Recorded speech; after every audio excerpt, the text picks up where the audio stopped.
Stuart, je fais partie de ces gens qui te suivent sur Facebook et j'ai pu constater que tu as fait la grève de la faim et de la soif, mais tu as tenu 4 jours. J'aimerais savoir le pourquoi de cet acte.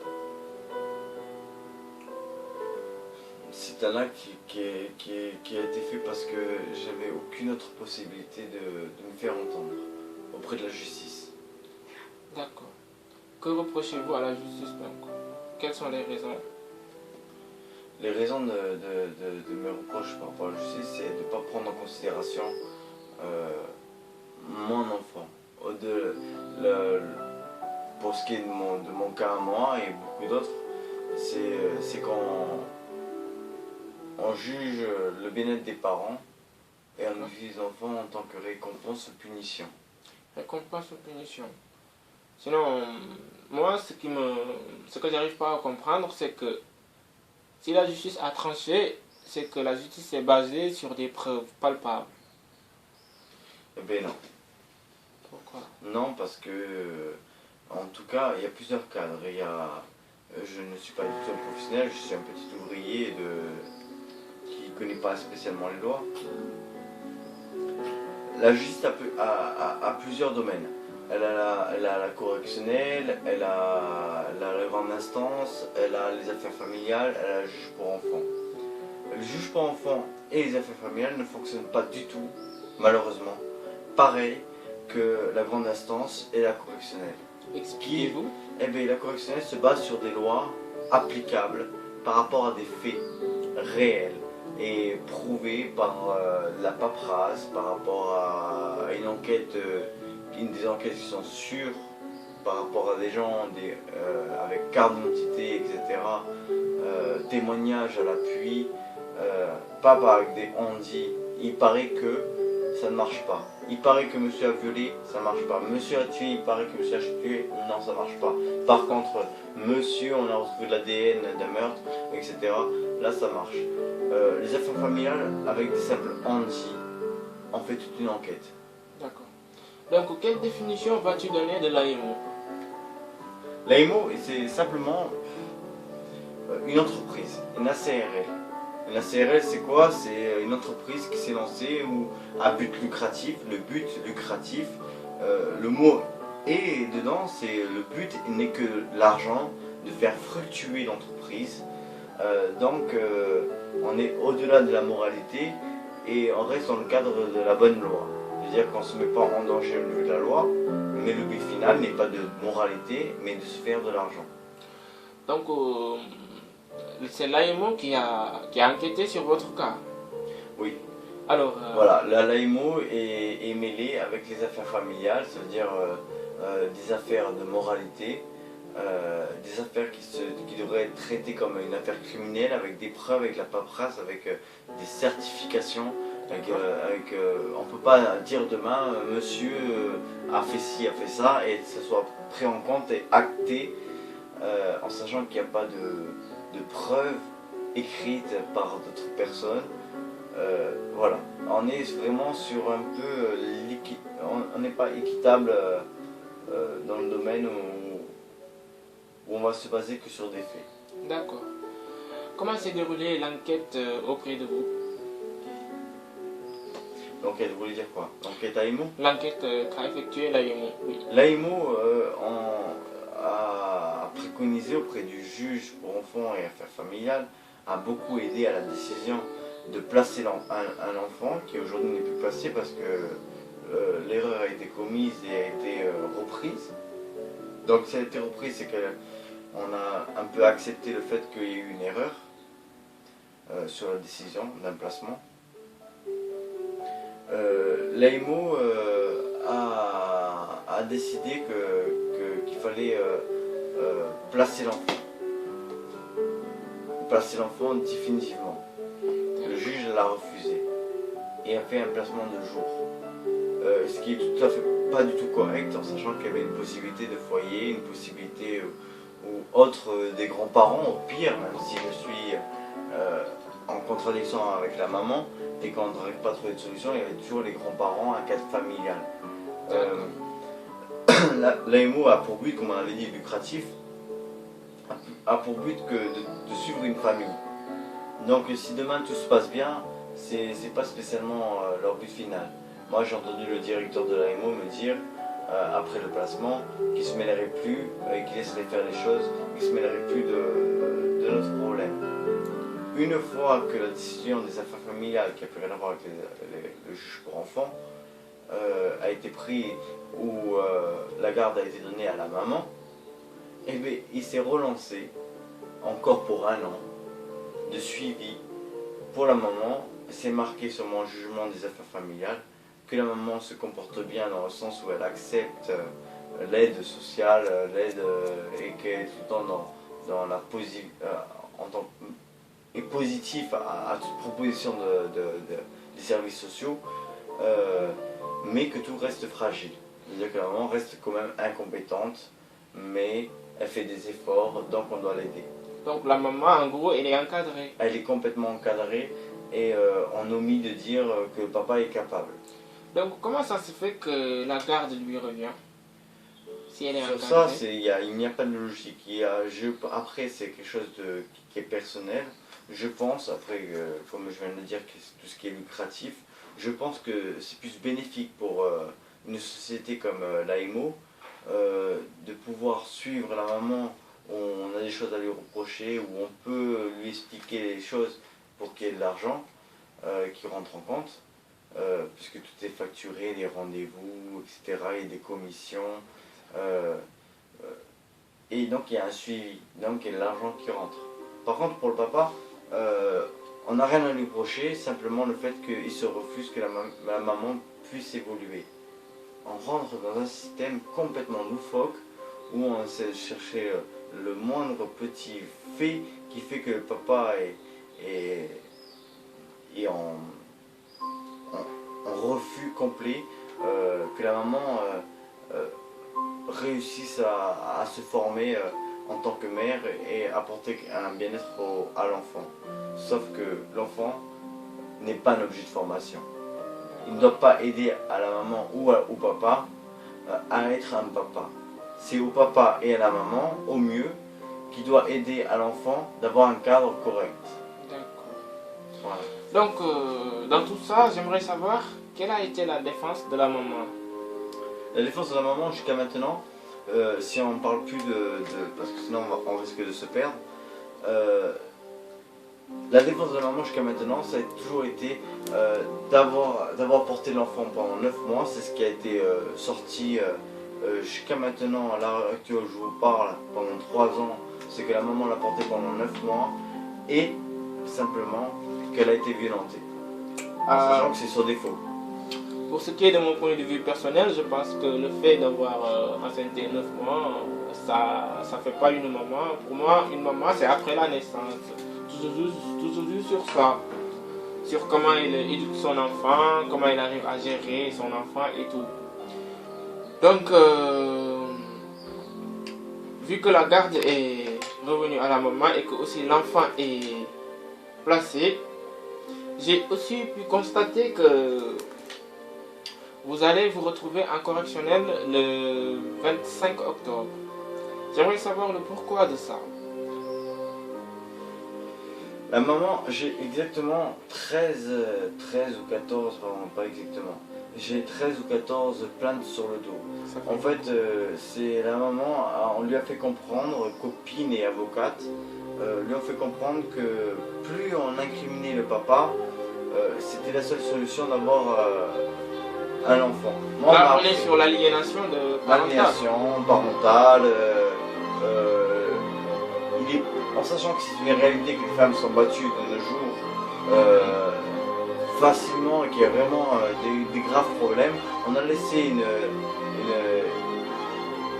une fissure dans la justice qui permet à un côté lucratif de jouer dessus, sur le fait que automatiquement tu veux la garde de ton enfant, traite le père de ton enfant comme un violeur, comme quelqu'un qui aurait battu, comme quelqu'un qui aurait, etc. Et ça marche automatiquement parce que les juges et les avocats ne veulent pas prendre de risques. Voilà. D'accord.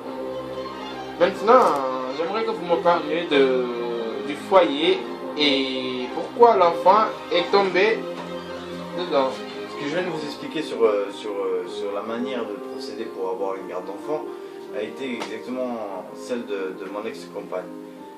Mon petit est tombé en foyer en sachant que j'avais la garde et que la seule possibilité de madame d'avoir la garde c'était d'avoir un appartement parce que j'étais pas à l'encontre que l'enfant soit suivi par la maman et qu'on puisse retomber sur une garde partagée. Mais le seul moyen de me faire perdre la garde était de se poser en victime. Le foyer a participé amplement au niveau des lois, en participant complètement alors qu'elle n'a pas le droit à un système juridique, à proposer, comme si c'était un avocat, à proposer à la maman de quelle manière procéder pour la garde de l'enfant. Le chemin qui a exactement prévu pour n'importe quelle mère pour avoir tous les droits lucratifs, pour pouvoir s'en sortir financièrement sans travailler et faire perdre au papa toute crédibilité, c'était de rentrer au foyer en tant que mère battue, etc. D'accord. Et tout ça, qu'en est-il de l'enfant? L'enfant, lui, il est malmené par un conflit parental où on n'examine pas du tout le cadre. On reste positionné que sur les problèmes de couple, de qui a raison. Donc en gros, l'enfant devient une récompense ou une punition. Les parents sont mal comportés, on place l'enfant dans une famille d'accueil ou journalier pour faire comprendre aux parents que ça ne va pas, qu'ils ne se comportent pas bien. Ou sinon on le donne à la maman en disant que comme quoi son comportement n'a pas été correctement souligné. Mais on reste toujours dans le cadre de la punition, de la récompense. Tenez madame, je vous donne l'enfant parce que pauvre de vous, vous avez subi. D'accord. Mais l'enfant en lui-même, lui qui connaît une réelle situation, lui qui ressent réellement et qui a vu réellement les choses se passer, ne fait que subir décision de justice au bien-être du parent. Alors, M. Sanchez, pensez-vous que la justice ou ces services qui s'occupent de ces affaires familiales mettent en avant l'intérêt des enfants? Non, pas du tout. Après, pour le cadre de la 10, etc., je serais incapable de l'expliquer, sachant que je n'ai pas encore cadré réellement ce qui a en gagné, ce qui a en perdre. Par contre, pour l'AMO, j'ai complètement compris sur le fait que le directeur, comme je peux l'expliquer, je ne sais pas si je l'ai expliqué, bon, sur le fait qu'il y a un besoin capital, puisque c'est une entreprise, le but est finalement que lucratif, parce que le but d'une entreprise, c'est s'en sortir financièrement, pas autrement, même en vendant du mauvais pain.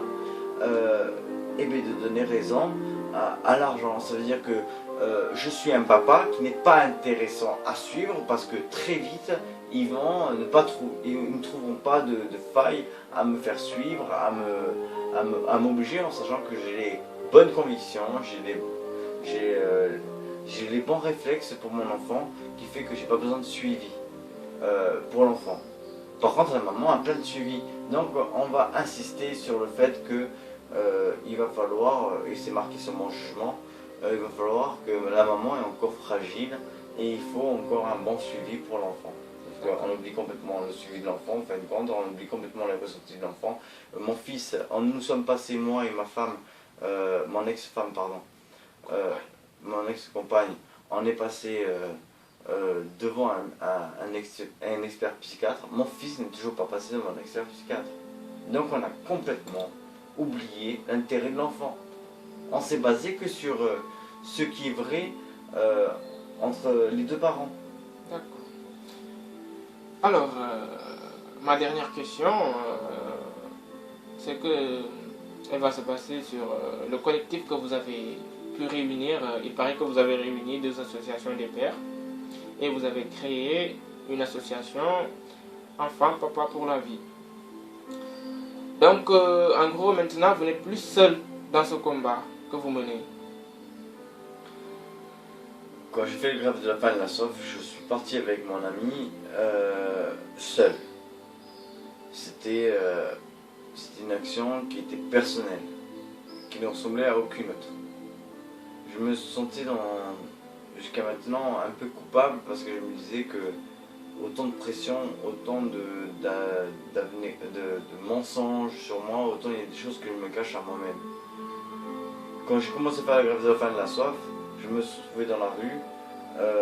J'ai eu beaucoup de papas qui sont venus en pleurant, en me disant j'ai touché ma fille, je l'ai violée, tu te rends compte ce qu'on dit sur moi, j'ai perdu ma fille sans fondement, c'est très grave.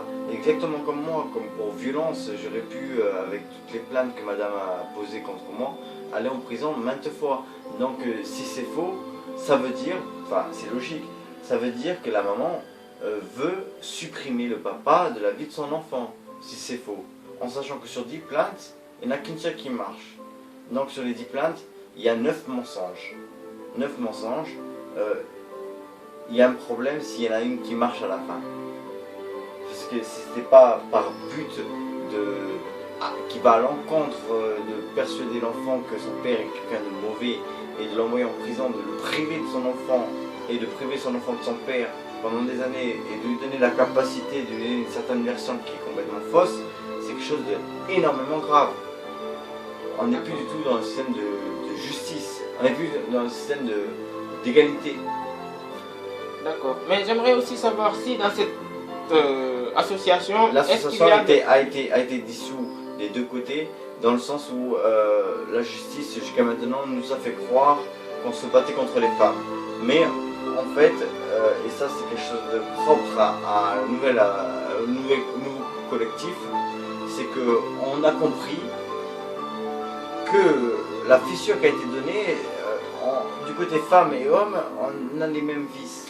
Et demain, si la justice donnait cette possibilité à l'homme de tricher, je pense sincèrement que l'homme tricherait autant que la femme. Ce qui ne serait pas de mon cas. Donc il y a de la place pour les femmes dans cette association. Cette place a été ciblée simplement parce qu'il y a une réalité dessus, comme les femmes battues, les femmes violées, où elles sont enterrées dans le silence en sachant qu'elles sont en couple et qu'elles ont une vie de famille, alors que le papa il rentre, il est complètement saoul, il s'en prend à sa femme parce que ça ne va pas dans sa journée. Et ça c'est une réalité. Et là, la justice se sert de ça, d'une réalité, pour laisser place à une entreprise qui va se servir d'un sujet qui fait peur à tout le monde. Donc quand un papa est injustement par une maman qui a autant de vices qu'un papa va utiliser ce sujet-là, c'est quelque chose qui tout de suite frustre et va donner place à ce fameux sujet où les femmes sont battues, parce que c'est une réalité. Et ça laisse un certain business se faire sur des défauts. Il suffit de dire, une femme, il suffit de dire j'ai été tapé, j'ai pas porté plainte, ou j'ai porté plainte mais j'ai pas eu de traces, etc. Mais j'étais violentée. Et ça laisse place à une procédure qui prend une ampleur énorme, où c'est l'enfant qui prime, qui en prend plein la figure, et qui sert de récompense à la maman, même si c'est dans le faux, ou il y a un manque de preuves. C'est pour ça que je reste dans l'idée que les affaires familiales devraient se traiter exactement de la même manière qu'on traite une affaire criminelle. Oui, on demande quand même à la maman une certaine responsabilité d'avoir de preuves où elle a été battue. Pas simplement des faux ou des douleurs au dos, des ci à l'autre. Non, il faut des réels. Un coup de poing, c'est un coup de poing. Un homme qui tape une femme et qui pète une dent, c'est une dent pétée, on ne peut rien y faire et c'est une preuve réelle. D'accord. Maintenant, ma dernière question, c'est la deuxième fois que je répète ce mot. Et jusqu'à où comptes-tu mener ce combat? J'ai mené la vie jusqu'à maintenant avec mon enfant comme celle d'une maman qui éduque son enfant et que le papa travaille. Je rentrais le soir, ma compagne avait du mal à donner à manger à mon fils, donc il fallait que je rattrape le repas du midi et je ressortais les mains sales, j'étais sale, et je n'étais pas encore douché, qu'il fallait que je fasse à manger pour ma femme et mon fils. Je prenne mon fils à part pendant 1 heure, je réclame le même droit qu'une femme qui demande aujourd'hui la garde de son enfant parce qu'elle l'a éduqué du début de sa naissance jusqu'à l'heure actuelle. C'est tout. Monsieur Sanchez, merci beaucoup pour cette interview.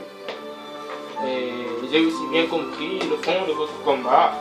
Et je pense que c'est un combat qui est vraiment honorable. Je vous soutiens et j'espère qu'il y aura beaucoup de monde qui feront pareil que moi. Et voilà, je vous dis de ne pas lâcher l'affaire, continuez dans ça, vous êtes dans la bonne voie. Merci beaucoup pour cette interview.